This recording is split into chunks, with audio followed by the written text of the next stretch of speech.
देखो, एक मेरे पास ऐसे केस आया था। एक आए थे, टाटा स्टील में काम करते थे। उनका मैं पूरा नहीं बताऊंगा, ये जो क्वेश्चन है उसके बेसिस पे बता रहा हूँ। उनको चेस्ट में पेन होती थी, तो कहते मैंने बड़े इलाज करा लिए, सब कुछ करा लिया, मेरे तो मेडिकल टेस्ट हर महीने होते हैं। कहते कुछ भी नहीं निकलता, तो क्या है मेरे को जानना है, पीएलआर कराओ। तो मैंने कहा ठीक है, पीएलआर करके देख लेते हैं। जब उनका पीएलआर किया तो पता चला वो मेजर शैतान सिंह भाटी थे, 1962 वॉर के। उन्होंने जो जो अपने घर के बारे में बताया कि जोधपुर में जन्म हुआ था, वाइफ का नाम ये था, फादर का नाम ये था, सब कुछ गूगल में मिला है, सब कुछ। रेजांगला जगह है जहाँ पर लेह में, जहाँ पर वॉर हुई थी, ठीक है, तो वहाँ पर आज भी उनकी समाधि है।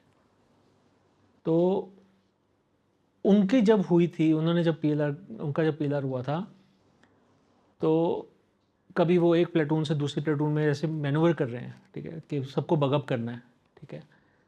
तो जहाँ उनको गोली लगी थी, तो वो जो चिल्लाए थे ना, जो वो चिल्लाए थे, वो मतलब ऐसा चिल्लाए थे कि हमारा ऑफिस घबरा गया था कि अंदर हो क्या रहा है। मैंने आपको बताया उस कमरे में और कोई नहीं होता, ये सब के सब कैमरे के सामने खड़े थे, मतलब वहाँ जो स्क्रीन लगा रखी है उसके सामने खड़े थे, अंदर हो क्या रहा है। आंसू बह रहे हैं, उसको पूरा दर्द फील हो रहा है, जैसे गोली लगने का दर्द होता है। देखो आप एक बात समझो, दर्द क्यों फील होता है? अगर आपको यहाँ कट लग जाए, सही बात, ठीक है, तो उसे ठीक करने के लिए क्या करोगे? डॉक्टर के पास जाओगे, डॉक्टर यहाँ पर टांके लगाएगा, यानी कि एक कट को ठीक करने के लिए मल्टीपल कट्स लगे, छोटे छोटे। उसी तरह से अगर आपको कोई दर्द दूर करना है, कई बार उसके लिए कट बर्दाश्त करने पड़ते हैं। तो वो पेन जब तक आप दोबारा महसूस नहीं करोगे, तब तक आपकी लाइफ से वो जाएगा नहीं। तो वो जब बुलेट उनको लगी, 3 बुलेट्स लगी थी, पता नहीं, अब मेरे को इतना याद भी नहीं, क्योंकि उस दिन तो अगेन मेरे लिए ऐसा पहला केस था, मैं खुद घबरा गया था करते करते।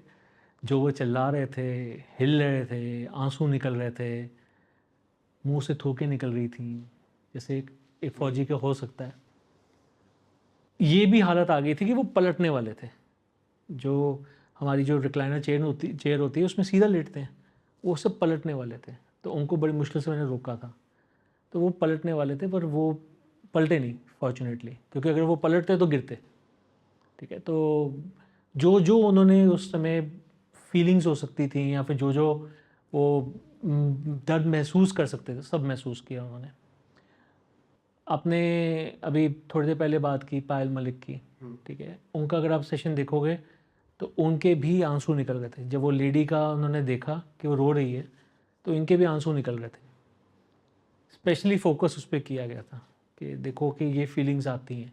ऐसा एक आध के साथ नहीं होता, सबके साथ होता है। लोग कई रो रहे होते हैं, कोई खुश हो रहे होते हैं। एक एक केस और था हॉरर वाला, उसमें तो बंदा ऐसे ऐसे हाथ मार रहा था ज़ोर ज़ोर से कि पता नहीं वो मार ही ना दे मेरे को। तो ऐसा भी होता है। तो मतलब जो वो देखेंगे, जो वो महसूस करेंगे, वो वैसा ही वो वैसे रिएक्ट करेंगे। रिएक्ट करेंगे। अच्छा, जैसे आप जब थेरेपी करते हो तो आपकी एनर्जी भी उसमें कंज्यूम होती है, ऐसा कुछ है? बिल्कुल होती है। उसके बाद बड़ा लो फील करते हो, ऐसा कुछ? देखो, उसके लिए पहले अपना ऑरा प्रोटेक्ट करना होता है, ठीक है, ये बहुत ज़रूरी है। बट एट टाइम्स कभी कभी ऐसा भी होता है कि देखो, अगर किसी को हीलिंग देना ना, तो हीलिंग का मतलब सिर्फ पास्ट लाइफ रिग्रेशन नहीं होता। उसके बाद हीलिंग के और प्रोसेस होते हैं, कई तरह की हीलिंग्स होती हैं। अब जब हीलिंग देते हैं ना, तो कई बार हीलिंग होती है ब्लैक मैजिक की होती है, कई बार कार्मिक हीलिंग होती है, कई बार कई कई तरह की हीलिंग्स होती हैं। किसी की मनी ब्लॉकेज है तो उसके लिए अलग हीलिंग होगी, और कई तरह की होती है। पर जब ब्लैक मैजिक रिलेटेड होती है, और ख़ासकर उसमें सोल कनेक्शन होता है, तो कई बार आपके साथ बहुत गलत गलत होता है। इसका प्रूफ है मेरे पास, पर मैं आज नहीं बताऊंगा। ठीक है।